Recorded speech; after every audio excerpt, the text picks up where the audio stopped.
Hey friends, I'm like rolling on my chair here. Happy Tuesday, besties and bosses. How are y'all doing? How's your summer going? How's your week going? Tell me all the things. I think this is working. The light's a little funky on here. Let's see. Is that helping? Nope, that's better. I think, okay. We're just gonna not mess with this. I'm so excited to hang with you. I know a few of you have messaged me about the replay for last week's training that we had in the group, Transform Your Money Mindset Blocks into Gold. That will stay in the group. If you didn't sign up for that, you can still sign up and we'll be sending one more replay email out with the workbook on, I believe, Friday. So you can still get access to that workbook. I think it's a really good workbook. Hey, Lenita, nice to have you here. How are you? It's so funny. Sometimes it tells me who's live and sometimes it doesn't. So for any of you who wanted to catch the replay, that is staying in the group. We're not gonna pull that down. This is not one of those like, you must watch it within 24 hours types of thing, or it goes away. You can still catch that. And if you sign up, you can still get access to the playbook. We will send one more of those on Friday. Today's conversation, something completely different. What I want to talk about today are 3 conversations you can have this week to help you book more clients, to help you bring in more clients. Good evening to you as well. Nice to have you here. So whether you're watching now or on the replay, I always say this is for you. So let me know as I'm talking through this, if this is landing with you and if you have questions in specific around this. I wanted to bring this topic in particular today because I know so often when I'm talking with clients on one of the really big things that I'm supporting them with is, yes, their content strategy and yes, their sales strategy. It feels important to preface. We are not talking about one size fits all approach here today. Yet, I want to talk about 3 specific conversations you can have more of, because I find so often, like raise your hands if you feel like this is the case, I feel like so often, even if you're posting content consistently, it can start to feel like, wait, what am I supposed to talk about in my content? What actually makes this content work? How does this content help me book clients? How does this content help me make money? And what I talk about with clients quite a bit is there's a big difference between content and content marketing. And when we think about content marketing, it's really starting to be intentional with the content you're putting in your content, to get a little meta, and really being clear and intentional with that and making sure there is a strategic message in there that's helping teach your people, your audience, what you want them to know, and helping connect the dots for them so they understand why they should hire you. And when you are approaching your content that way, in a really strategic way and an intentional way, it takes something that's simply content and turns it into this beautiful marketing tool in your business, and it really helps set you up to, yes, book more calls. But I find when you're doing this intentionally, strategically, and really well, it also helps you book more calls, more discovery calls, or people to your landing page if you don't have discovery calls. But I find it helps bring in more people who are already a yes, who already want to buy, who are already sold on you, because you can allow your content, your marketing to do so much of the heavy lifting on the front end for you. So it's this really beautiful tool for you that really becomes a part of the sales process. I see creating content as a sales action, and I see it as a very active sales action. You know, it's how we are building relationships, how we're nurturing relationships. But I also see it really strategically helping you get people sold on your work before they ever actually have that invitation from you where you're making an offer. Let's see here. Tiffany says, yes. Nice to see you, Tiffany, and glad that that is resonating with you. And, you know, always throw in the questions, reflections, all the things. I want to make sure this is serving everyone here. But it's so nice to have you all here. So really want to talk about these today. Obviously, these are not, always feels important to preface this because I'm not talking with y'all one-on-one. These are not the only conversations you need to have in your content. These are not like the things and the secret, but I find if you start having these conversations and intentionally bringing them into your content, it's really gonna help up-level your content from simply sharing value, which is important, but again, taking that value and really bringing that turning it into more of a marketing tool for you. And these conversations in specific, I think really help to prime your people. So by the time they get on the phone with you or land on your sales page, again, they're already a yes for you, for your work, which, come on, makes the whole sales process feel a whole lot easier. Okay, just seeing here if there's anything specific I wanted to share with you before I dove into those 3 things. Probably, the one thing I wanted to say, this actually feels really important. If you know me, you know I pour value out. I think I give quite a ton of free value in my content. And so I don't want to discount the power of sharing value and really giving value in your content before asking for a sale. And I don't want today's conversation to make it seem like that isn't important. My business has been built on sharing value upfront for free, and then using that as a way to build up that trust, that know, like, and trust with people, so they understand how I can support them. And the same can be true for you. I stand by that so much as a strategy that's service-based, heart-centered, but really strategic as well for your marketing and sales process. And what we're going to talk about today is still value. It's just a different kind of value than I think what we traditionally think of when we think of with content. I'd be interested to hear from those of you live and on the replay, when you think of the term value, what that makes you think. I think so often, I'll share for me, I think that can sometimes feel like I'm teaching you how to do something, how to get a result, how to solve a problem. And some of what we're talking about today is that, but it's a little more nuanced. So I'd be interested to hear how you see the conversations we're talking about today, how you see that fit into the value aspect of content. Tiffany says, this is so what I need. Oh, I'm like rolling on my chair today. I just rolled my chair into my desk, but I'm so happy this is what you need. Definitely then, Tiffany, let me be of service to you. If you have specific questions while we're chatting through this, throw them at me, because I'm sure whatever questions come up for you are probably questions anyone watching or on the replay is gonna have as well. So it will serve everyone. So feel free to throw them at me. Okay, so the 3 conversations I want to invite everyone here to start thinking about including in their content more, and look at how you can weave these into your content this week. First one here is to start to have conversations that are about the story that is in your audience's head. Meet them where they're at. See if you can think about what's the story they're having in their head. What's the problem in their head? What's the challenge in their head? But really and specifically, can I have a conversation in my content around the specific story that my clients, my potential clients, my audience are having around those problems and challenges? So we talk so much in the coaching world about story. Like, what do you make that mean? What's the story around that, right? We're all creating stories all day long about everything in our life. That's how we make meaning of the world. And all of us as business owners, as service providers, we help solve challenges, solve problems for people, help people get what they want. Your whole audience, whatever that challenge that you help people with, whatever that fire you put out for people, they have a story about that challenge. They make that mean something. They're walking around, because that's what we do as humans. We walk around telling ourselves stories. They're walking around telling themselves stories about their challenge. So let's say you, just trying to think of like a really neutral example here as a story you might have. I'm just trying to think of a neutral niche. So let's say you are an online business manager. I'm saying that just because we had the live stream with my OBM not too long ago. Let's say you're an online business manager and your audience is someone like me. It's a business owner. And the challenge you help me with is managing my team and systems and processes and efficiency with team. Those are that's surface level, right? That's the problem, challenge, one of the things you're helping me with. And in terms of results, you're helping me organize, manage my team, streamline my time so I can get my time back and get my brain space back so I can run my business, so I can scale my business, right? Let's just say that's your thing. What can be really valuable, and Amanda, if you're watching, I'm not suggesting you create content around this. I'm just using this as an example because that's what popped into my head, so that it's not an example from my business. But if we think about what's the story in your person's head, what would be the story in my head around that specific problem? I might have a story around, I'm totally making this up, this isn't true, but let's just say I had a story around how hard it is to manage team, how I am not good at managing team, I don't know anything about team, and I suck at systems and processes, and they're really hard, and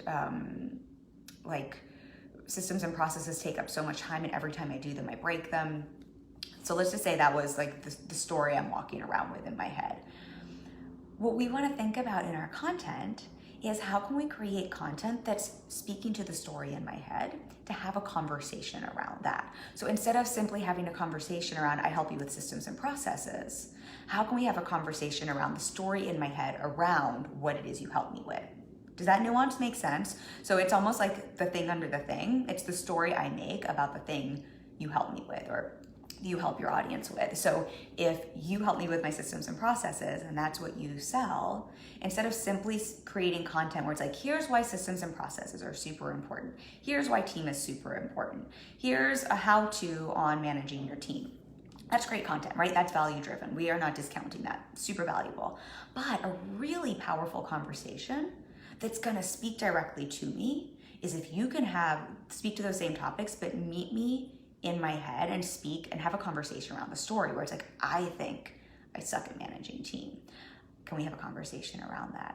I think I don't actually think this, y'all. I probably had this story when I started with team, but I love my team. And I don't like always creating systems and processes, but I think they're very important and I love them in my business. But let's just say that was a story though, like I'm so bad at systems and processes, I can't do them. And I have all this noise around that.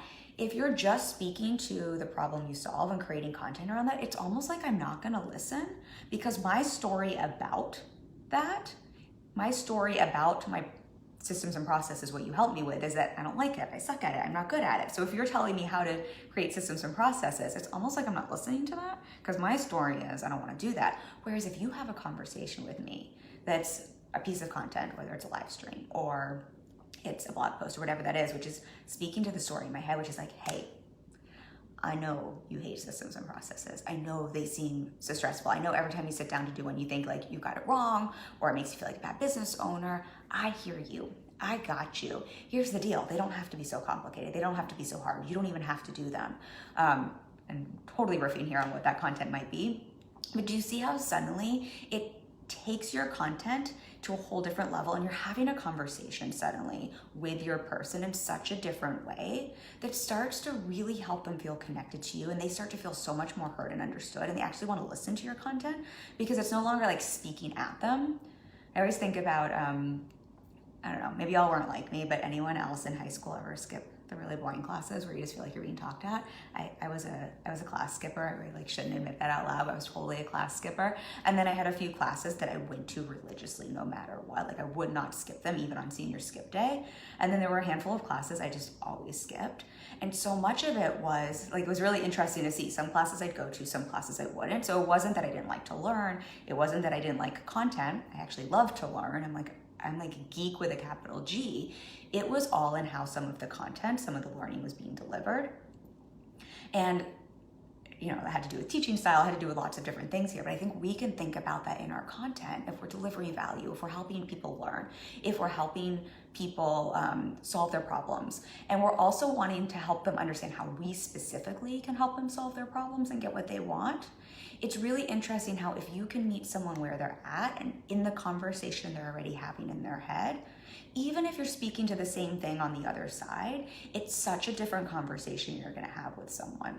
And if you can help someone feel heard and understood in your content or seen in your content, and connect with them in a different way, what happens? Like suddenly you're the person they want to go to for content. You're the person where it's like, this person gets me. I also feel like I want to show up to their class, so to say. I don't want to skip school here. Like, I don't feel like I'm being talked at. I don't feel like I'm being told what to do. Like, this actually is clicking with me. I see how I can apply this. This is the person I want to learn from. This is the person I want to have help me. Tiffany says me too. I'm guessing you're talking about the class and school thing.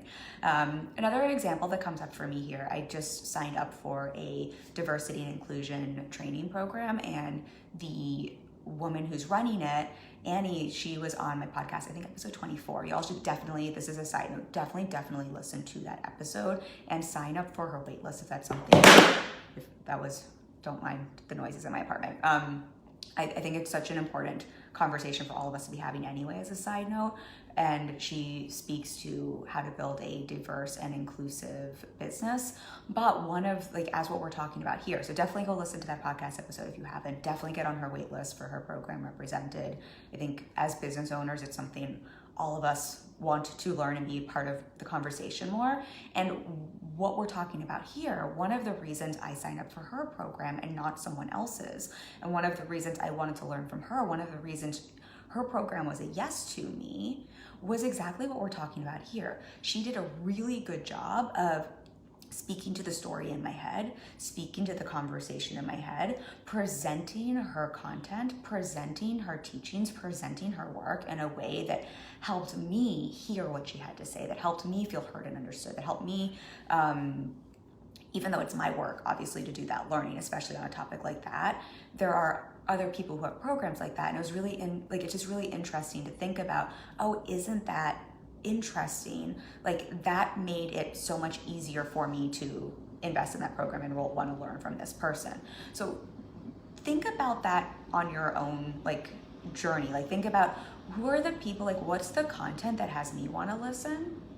What are the classes I don't want to skip, right? What's the stuff I want to listen to? And start to notice what some of those conversations are. And I bet you, not all of them, because obviously we have there's different things we do in content, but I bet some of what is happening with the content you want to consume and the content that actually helps you and like helps you get those results, some of it is probably speaking to the story in your head and really making you feel like they're meeting you where you're at, instead of speaking at you, right? That's such a difference. Meeting someone where they're at versus speaking at them, and seeing if you can just like pull that apart. And I think this almost sounds obvious probably to all of us, but I think what can happen, because we're all experts at what we do, and I think the online space also speaks to how important it is to come across like an expert and use your content to show you're an expert, that we can almost confuse that to then mean act like an expert and talk at, instead of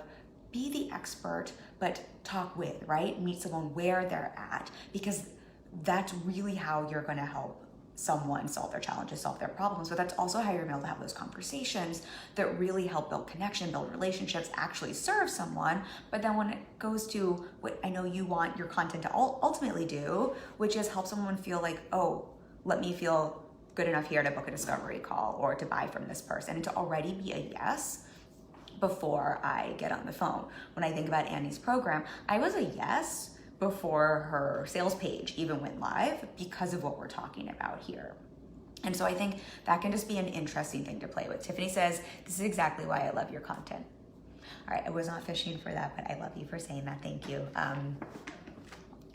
Try not to cry on a live stream. Thank you, Tiffany. I'll just awkwardly drink water instead. Thank you for saying that. And I think just for everyone here, I think it's just I think it feels better too, right? I think so often when we're trying to be an expert, that also feels very pushy. Not pushy like sales pushy, but like we're trying to force something. Where I think naturally, if you think about conversations you have outside of business with friends, with peers, with loved ones, what are we doing all day long? Everyone here is heart-centered. Everyone here, I assume, a lot of y'all are very empathetic. What are we doing all the time anyway? We're meeting people where they're at, right? If we're empathetic, we're kind of entering into the conversation, to the story in someone's head already. And so if you can take that and apply that to your conversations in your content, it just sets your content apart in a whole nother way. But I think it also will feel so much more fun to create content, and almost so much more freeing. Last little thought here, I'll like tag on before we go into the other two, but I was had a coaching intensive this week with someone, and it was interesting. We were talking about this concept in a bit of a nuanced way, and one of the really interesting things that we were having in our conversation is she was sort of talking about like, this is like what I already thought I was supposed to do and knew to do. I just didn't like think I was allowed to, or it's like almost not like I needed permission, but it felt a little like I was supposed to do it this other way.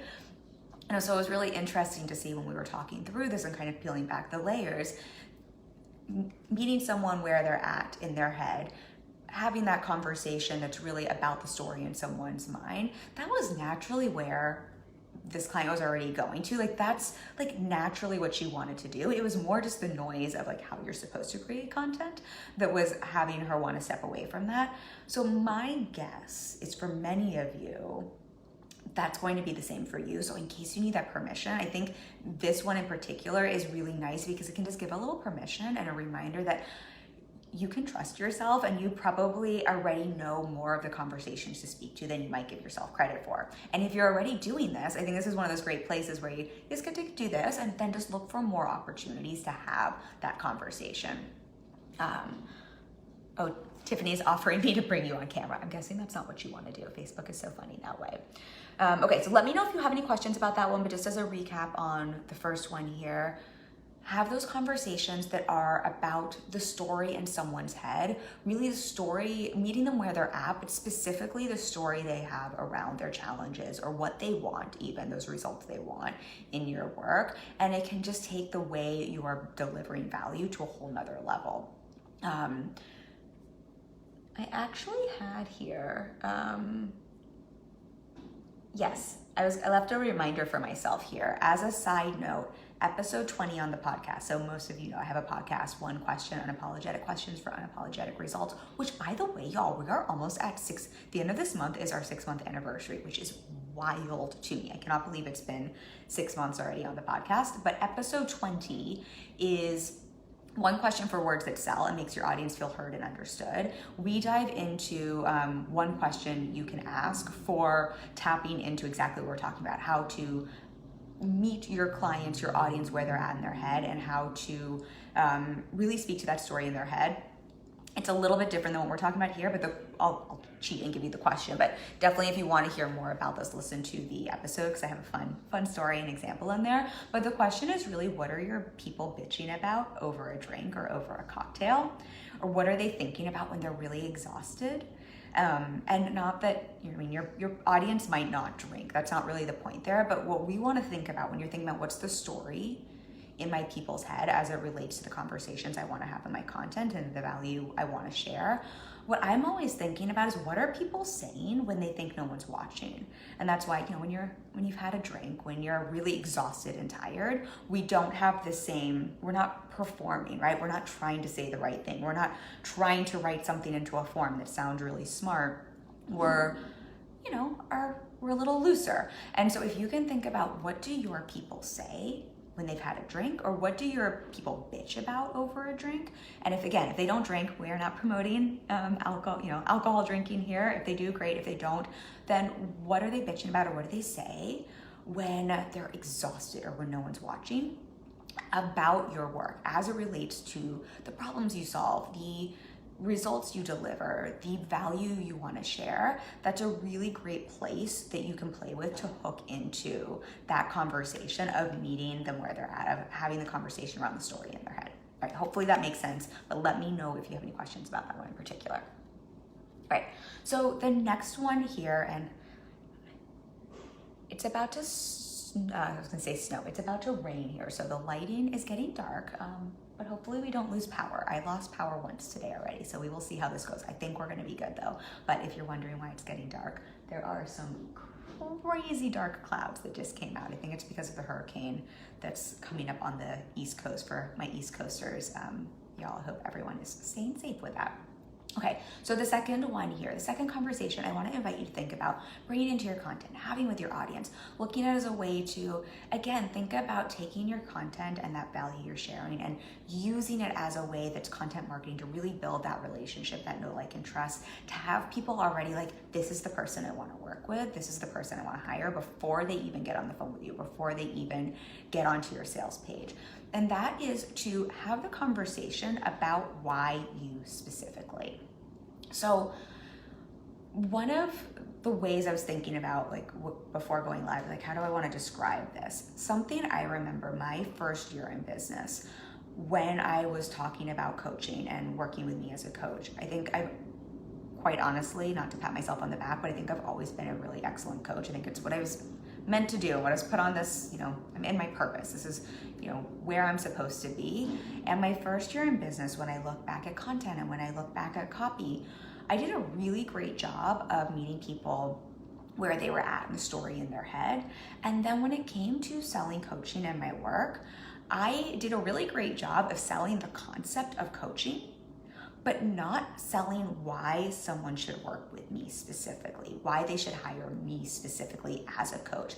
And those are two very, very different things. I basically did a really good job of selling people on almost why they could hire any coach, which could be me or could be someone else. And this is one of the biggest things I notice in my clients' content when I'm editing their content and that I'll give them notes on, is that they will speak to the concept of their work, the concept of why someone should hire someone like them, but not why them specifically. And does everyone like see how those are two different things? And what I really want to invite you to think about when you're creating content, when you're creating copy, when you're having those conversations with your audience, is starting to lean into speaking to not the concept of what you do, but why someone should work with or hire you specifically. So thinking of an example here, so we're not just using me as an example. Let's say you're a designer and you design websites and branding. I think so often then, right, some of the content very naturally would become around, that you would want to create, would become around things like branding elements and design elements and why you need a website or why you need a logo or why you need to know your brand identity or why you need to know your unique selling proposition or, the different parts that go into a brand strategy.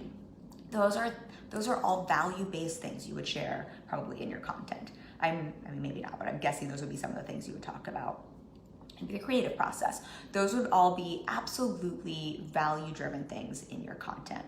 And if what we're talking about here, if we're looking at, okay, so how can I take my value-based content and turn it into a conversation that really becomes such a powerful marketing tool that really helps people like get on board with my work, that gets people wanting to book that discovery call, that gets people knowing that you're the person that they want to hire before they ever get on the call. What you want to look at is not just selling the concept of your website is important, your branding is important. Branding helps you sell, or you need to have a brand identity. Like, absolutely, yes, you want to talk about that. But why are you specifically the best person to design someone's website, to help someone with the brand identity, right? What do you specifically bring to the table? What do you want people to know about you that you can have a conversation around in your content versus just the specifics and that value you're delivering? So I think, is that making sense in terms of how you can still speak to the same content, you can still deliver the same value, but it just starts to bring in a different conversation, which suddenly really starts teaching people what you want them to know about you and your work. And that's such a differentiator and such a difference maker. I think, I'll use myself as an example. I talk a lot about selling, right? And heart-centered sales. And I talk a lot about how sales are so important. I could just share content around the concept of sales. Selling is such an important thing in your business, right? Like, without sales, it's really hard to make money in your business unless you're just like the world's best, like, meditating manifester. And I could speak a lot to understanding a sales process, and I definitely have my own philosophies on sales, right? I could share simply the content and the way I want to have a conversation with you. I have that free sales course, Sell Out Without Feeling Like a Sellout, which I will, if you're not in that, sign up for it. It's a completely free 6-week sales course. It's kind of crazy. But I could just talk about sales and why sales are important and give some of those practical, tactical tips. Or when I'm having a conversation with you and I'm talking about sales, I can really specifically help you understand why I am the best person to help you create a sales process. Why I can specifically tell you why me, like what I bring to the table in terms of my years of experience selling outside of the online business space, my years of experience in the service industry, my unique philosophy around selling, the psychology background and science-based background I bring from having a degree in psychology, spending 10 years in the acting world, right? I want to teach people these things, what I want people to know about me and my approach to sales and why I'm so great at helping people with their sales process. For example, not to make this sound like a sales pitch, but for example, I know one of the biggest things that keeps people from selling more and having a breakdown in their sales process is their mindset. It's because they think sales are yucky or icky. It's because they're scared to sell. It's because they're scared of leaning into objections.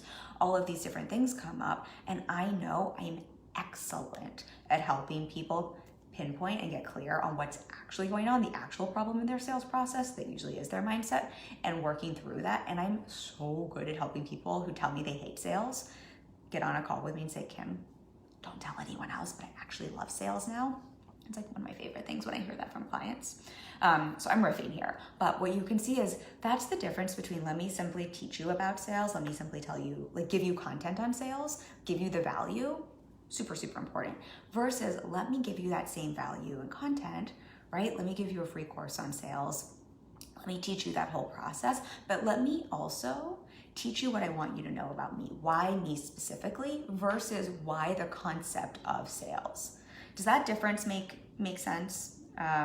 Tiffany says, can you give another example? Absolutely. I think, honestly, the easiest one, well, that's the one, I was gonna say the difference between coaching as an example versus coaching with me as an example, but I feel like that's similar to the sales. Let's see, we did the designer one. I'm just thinking about what would be another good example here that I see with clients a lot. So I have a client who's a lawyer, so maybe that's a good example. And this is not necessarily something he does, but I think it almost takes us outside of, I think, what a lot of our businesses are here. He can sell the concept of why you need an estate plan, right? You need an estate plan for all of these legal reasons. This is why you need this to protect your assets. Right? He can give value in content and have that conversation with potential clients. He can sell the concept of why you need a lawyer to do that. And he can, in his content and in his copy and in his conversations, really sell the idea of you need a lawyer to do this for you. You need a legal document, right? That's selling the concept. That's not bad, right? And you can give the value around that all day long. That's not bad. That is great. What we're talking about here is taking that value, taking that concept and elevating it by having a conversation. So if this were him, the conversation he'd want to have is, why is he specifically the best lawyer? What does he bring to the table that no one else does? Why is he the lawyer someone should hire to create their estate plan? Why is he the lawyer? Like, what is it unique? Like, what's specifically about him? So instead of selling the concept of hire any lawyer, you need estate plans are important and you need a lawyer, it's why him specifically. I happen to know his work, so I know one of the things is he's excellent at breaking down how all the complicated legal stuff and making it really accessible for people. And he's like one of the few lawyers who's very high touch and actually listens to people and is available on the phone and makes what feels often very, very scary for people and very challenging, because it's often around some, estate planning can sometimes be when we're thinking about, what if we lose a loved one, or what if we pass, like things that can feel very emotional for people. He's really great at making them feel at ease and bringing that empathy and making it accessible and less scary, and taking something and breaking it down and also being available to his clients. So that might be an example of, that's a conversation he would want to have in his content, instead of simply let me give you five reasons you need estate planning, or 5 reasons you need a lawyer to hire a lawyer. It's bringing in that conversation, why he is specifically the best person to do your estate planning. Tiffany, does that make sense as an example? Because I just had another one pop into my mind. If not, if you want another example. But what I want everyone here to think about is seeing, again, delivering that value, why you need an estate plan, right? There's nothing wrong. That is still great content. But if we want to take that content and really bring it as a conversation that helps people understand, build that relationship with them and help them not just get the value, but with that value, understand, build that relationship and that trust where they're you are the person I want to get on the phone with. Let me book a discovery call now. The way I think about it is, we're business owners. Part of our job is to be salesy. And I think what I would invite everyone to think about, because I think sometimes it's almost like we worry, it's I don't want to seem like I'm being too salesy. And what I would say is, why do we not want to seem like we're being salesy? You have something to sell, I have something to sell. My personal belief is I have something to sell, and I know the best way for me to help someone, the best way for me to help someone have a transformation is to sell to them and for them to invest in themselves through me. And the only way that's going to happen is if I'm selling to them. If I make it confusing or not clear, it makes it really hard, for me to actually serve someone and help someone. So in my personal opinion, I think it's almost like we don't want to not seem too salesy. I think the goal is really, how can we actually seem super salesy? Because that's what we're all doing. I think we almost just want to have a reframe on what it means to be salesy, and shift that a little bit and not seeming salesy as meaning a bad thing or trying to avoid it. And I think obviously there are ways that can feel less in integrity or less authentic for all of us. But I think we'll use the lawyer example here. I think you can do that in a way that's not like, I am the best person you could ever hire and everyone else sucks. Like, I don't think that's what we want to do. But I think for him, for example, he could say, hey, like, let me meet you with the story in your head. Like, it's daunting to think about estate planning. It's also daunting to go Google lawyers online and to have a conversation with someone where you know that it's going to cost a lot of money, and like, you're going to have to talk about something challenging. You don't even know if you're going to get them on the phone. And like, this stuff can feel super scary. I get that. I hear that. One of the things I really pride myself in, because I know how important it is to have an estate plan. By the way, I know, like, I am not a lawyer. I am like making this up. This might not be correct at all. So don't anyone take any kind of legal advice from my riff here.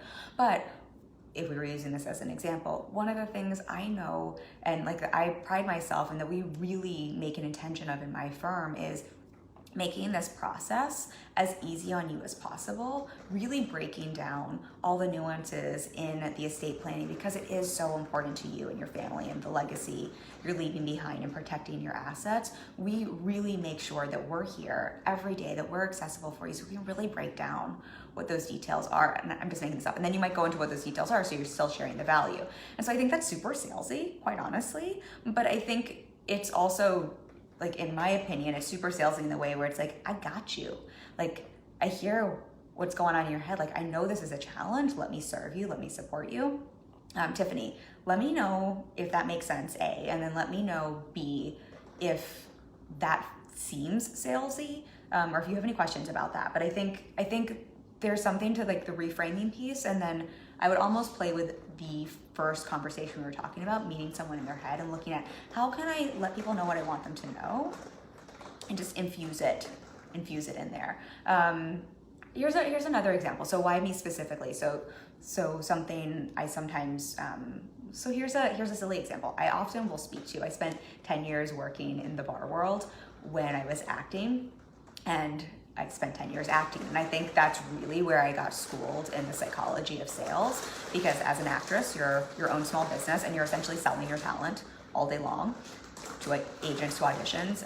And in working in a bar, if you're making good tips, which I did, made excellent tips, I outsold everyone. It's all sales. Like, it's literally all what we do online. And so that's something I talk about like, I'm always sharing stories on the podcast. Here, I'm sharing like snippets of that all the time, because I want people to know that about me, why me specifically. But I don't think it's sales, like it is salesy, and that I want people to understand this is a nuance I'm bringing to the table. Or I'll say I spent some time working in advertising in New York City. That's something, it is salesy. I want people to know that, but I don't think it's salesy, and that I think the yucky, gross way we can think about it. I could be wrong though, so I'm totally open to hearing how that comes across in reflections. Tiffany says it makes sense and it doesn't seem uncomfortable selling that way. Yes. Selling doesn't have to be gross, y'all. There's a great book, To Sell is Human. We were talking about this in my mastermind by Daniel H. Pink. It's such a good book. I highly recommend it for everyone. And I need to reread it because it's been a hot second since I've read it. But one of the things I love that he does talk about it is like how much selling really is relationships, and how we really sell all the time. This is like such a side tangent here, but we sell all the time in our life anyway. We just don't call it selling, so it doesn't feel gross, right? We sell our significant others on what we're gonna have for dinner. We sell our kids on going to bed early. We sell our friends on what movie we're gonna watch now the world's open, where we might go get dinner, right? We're selling all the time. And then let's say I'm going out with girlfriends tomorrow night. Let's say I want to sell them on coming to my neighborhood and going out for drinks. I'm going to also, what we're talking about here, why that location specifically, I'm probably going to sell them on the location specifically. I might meet the story they're having in their head. Hey, I know you're having a long day and you don't want to get on the subway, but there's this great spot and they have this really amazing outdoor space where you can see the water and see the Brooklyn Bridge. Again, making this up, but that is a form of exactly what we're talking about, meeting someone with a story in their head and selling why the thing specifically. So I think what could be fun for everyone, Tiffany, but everyone else watching too, start to notice outside of your business where you're selling in your day-to-day life, because I think that'll also help neutralize Because I think as soon as we take selling and we bring it into business, I think that's when because money is being exchanged, I think that's when it can get charged, and that's when all of the gremlins can come up, and that's when it can get a bad rap. And that's when all the things, because we're attaching what we make money mean and what it means for someone to pay us and our worth, which has nothing to do with selling, but all of these things get lumped into it. But I think what can be helpful is look at those neutral places you're selling outside of your business and look at, it's actually like a really lovely thing, and we all do it all day long. And I think that, again, might help neutralize the way we look at it in business. I hope that helps. That makes sense. Definitely go get the book, everyone. I highly, highly recommend. Okay, if you have any other questions, Tiffany, I'm loving the questions, let me know. And if not, I will jump on to the third one here. So the third conversation I really want to invite y'all to have in your content, and this is the one I probably get the most pushback from my clients. This is probably the one where I can see it. They just get frustrated at me sometimes when I recommend this one. This is also the one that I see makes such a difference. I have a client she's launching a program. She's already had her pre-launch sales outsell her last year's whole launch sales. And so I'm seeing how, she's doing more than one thing obviously, but I'm seeing how well this in particular works, because she's someone who we talk about this and we dive into this, and this is a conversation she then goes and has with her audience. And it is just so powerful for what we're talking about in terms of, yes, sharing value, but also really helping people to understand why you, and helping to get people ready to click the discovery button or to buy or to invest and to know you're the person they want to work with. Jen says, what's the title of the book again? The title of the book is To Sell is Human by Daniel H. Pink. And anything by Daniel H. Pink, I think I highly recommend. Also anything by Adam Grant, in terms of more looking at that space, highly recommend as well. They're both really great. Thank you for asking, Jen. So the third conversation here is to sell as human. Yes, thank you for putting that in the notes for everyone, so I think that's helpful for everyone. Thank you. So the last one here is to really start having conversations, and I'm sure we've talked about this before, but I want to give a little nuance here on how to do it. But that is to start having conversations that speak directly to the objections your audience is having about investing in your work or doing the work with you. This is one of the ones, again, I get the most resistance around, and I get why. I think this can be one of the ones that feels the most uncomfortable, that feels the most salesy. As Tiffany was saying, I think it can turn up some of the things. It's also so freaking powerful. And I think it kind of goes back to the first conversation we were talking about, because again, it literally is meeting people where they're at, and it's meeting them at the story they're having in their head. And the more you can overcome or speak to objections in your content, the more, again, you're helping facilitate that sales process and using your content, yes, as a relationship builder, yes, as a way to deliver value, but also as a really powerful tool for your sales process, so that, again, when people come to your sales page, when they come to your booking link, they're already a yes to you. This is how, when you get on the phone with someone, where it's sales calls feel super easy, because if you're having these conversations in advance, someone knows you're the person they want to work with, but they've also then worked through some of those objections they might have. And there's nothing wrong with navigating objections on a sales conversation or in follow-ups. Super normal. We're not making that wrong by any stroke of the imagination, not at all. But again, the more you're having these conversations in your content, the more you're bringing in that ease, even if you have to have, even if there is an objection that is coming up in a conversation. What I find when we think about the idea of speaking to objections in content and overcoming them in content, I think the brain automatically goes to, that must be, I can't afford it, or I can't pay for it, or the money objection. And what I want to offer today as a nuance, yes, that is often true, but one of the things I'm talking with clients about quite a bit when we're looking at launches and when we're looking at selling one-on-one, you sell launch one-on-one as well, is really getting clear on what really is the objection for people. So even if it is money, what is that thing under that thing? And if people are oh, I want to wait till next round, or come back and tell me about this later, or now's not the right time, like actually having the talking about having conversations with your audience and people, actually having the conversation with people to find out what's really going on, so that you can take what's really going on and then turn that into a conversation you're having with your audience. I talk about this in the Sellout course, and I don't want to do a whole live stream on this, but I probably have done a live stream on this as well. If we have one, I'll find the link to the replay. But what I'm always thinking about with objections and when we're thinking about those conversations is, so often it's not the thing someone's telling you, right? It's something else, but the thing someone is telling you as the objection is just like the easiest thing for them. And what I talk about in the course, and what I think is just helpful to remember, however, we love to fight for our limitations and we buy our own bullshit. So whatever someone's objection is, people believe that. So we don't want to discount that.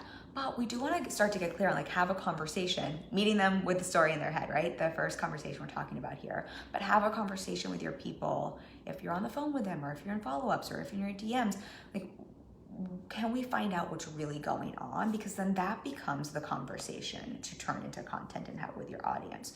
So, for example, if you're in the middle of a launch process and you're hearing from a lot of people, now's not the right time, I want to enroll next round.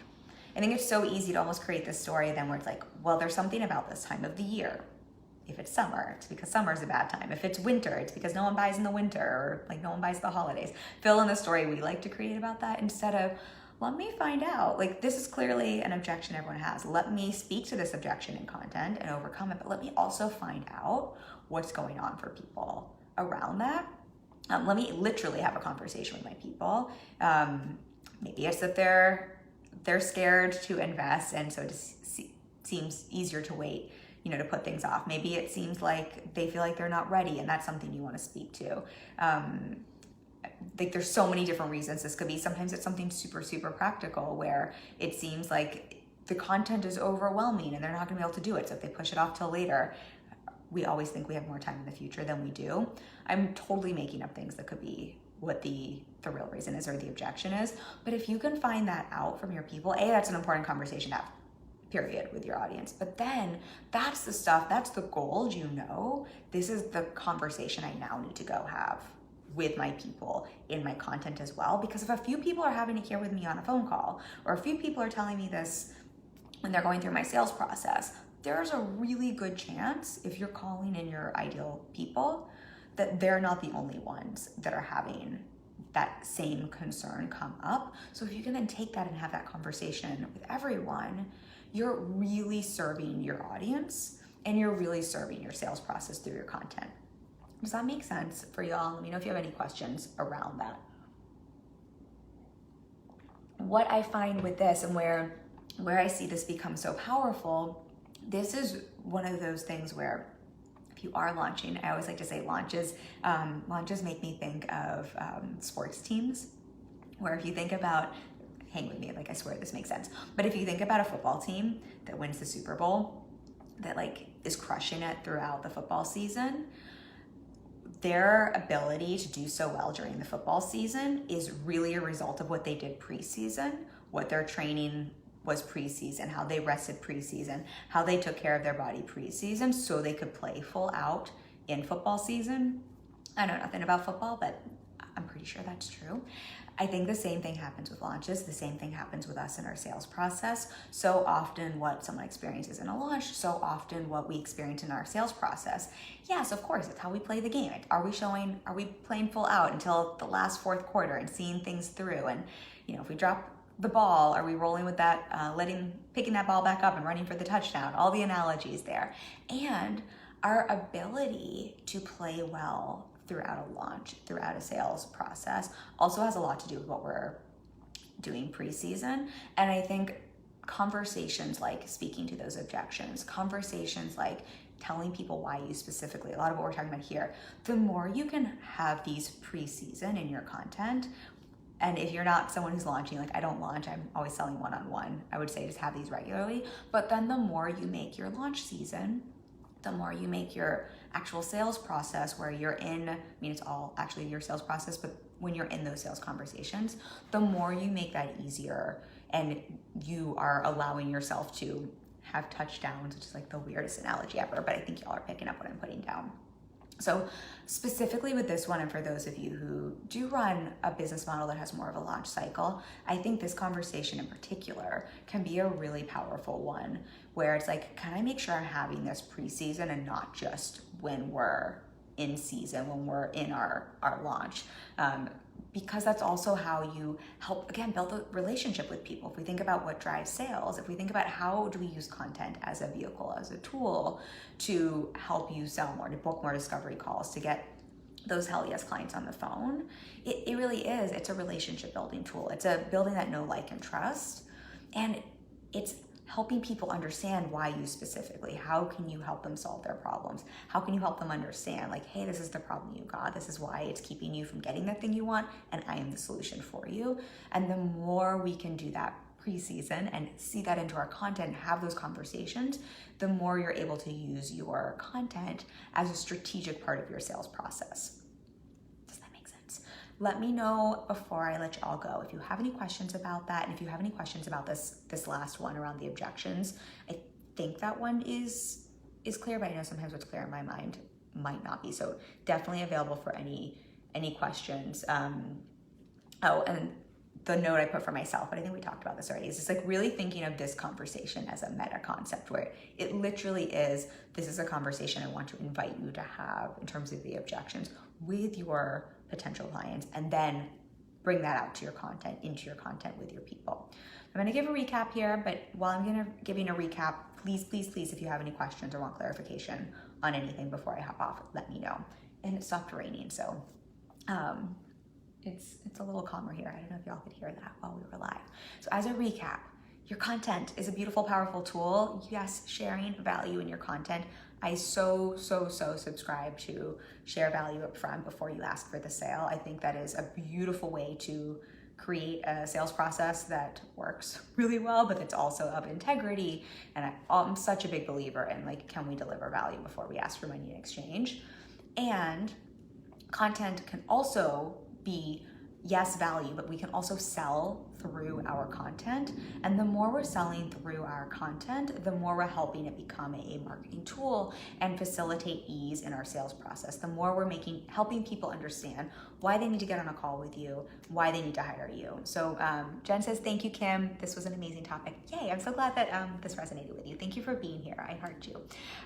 So the 3 is a recap, the 3 conversations, and I'm not saying these are the only conversations.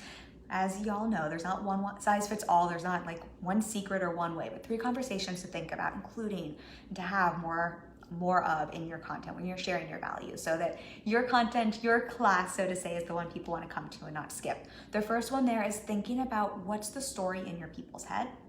Can you meet them where they're at instead of speaking at them? What's the story in their head? What's the story in their head about problems they're facing, the challenges they have, the results they want to get? Can you weave that into your content? The second one there is why you specifically. So instead of speaking to the concept of what you do, can you speak specifically to why you? And weave that in. I think a great thing to play with there is just to think about, what do I want my people to know about me and my work? What do I want people to know about me and my work? And I think that the thought that comes into my mind there is, I think, like, when we're dating or when we're meeting friends, we think about, we don't just want the concept of dating a person. We don't want to just meet someone for the concept of a friend. We want someone to know why we should be their friend, like why we should be friends or why we should date. And what do we want in that relationship? Then we want them to know why us as a friend. Like, who are we? What do we bring to the table as a friend? Or in a relationship, who are we? Like, who are we as a person? Like, what are our values? What do we like? What do we don't like? So not that I'm giving relationship advice, but relationships outside of business, not that different than relationships inside business. The metaphors work, or the analogies there work pretty well. So here, why you specifically, think about that, where it's like, we don't want to just sell the concept of dating. We don't want to sell the concept of your work. We want to sell and help people understand why you specifically. And that last conversation there is speaking to the objections and starting to overcome those objections and really getting clear, like almost like what's the thing under we've got the surface level objection, and what's the thing under the thing? Can you start speaking to that in your content? And can you really start to weave that into your pre-season content to help overcome those objections, to create a lot of that safety for people to start having that conversation ahead of time, which is just going to make it easier for when those conversations come up in real time on a sales page or in conversation. Hope that was helpful for you all. Thank you for being here. Again, the replay from last week's live training will stay up in the group, so definitely go check that out. Tiffany says, thanks so much, Kim. This was awesome. Thank you for being here. I love y'all so much. Thank you. I'm so glad you were here and so glad it was helpful. And then for all of you watching, if you want more support with this, if you want one-on-one support with this, that's what I do. I'm not shy. I will say I'm really excellent at what I do. I'm pretty fully booked. We do have some spots opening up this summer for intensives, and then I do think we have some 6-month spots. We definitely do in September, and I think we do in August. We can always squeeze some spots in. So if that's something you're interested in learning more about, if you want to know how I can support you with your content strategy, your sales process, the mindset around it, so that you can, yes, get out of your own way, but also feel good about your content, feel good about taking up space, feel good about selling, do it in a way that is heart-centered, but also in a way that helps you make more money. My clients get epic results. I would love to support you. I will drop a link for a discovery call. I would love to connect with you. And then I will see you all next week. I will be back next week and we'll have another topic then. Lots of love.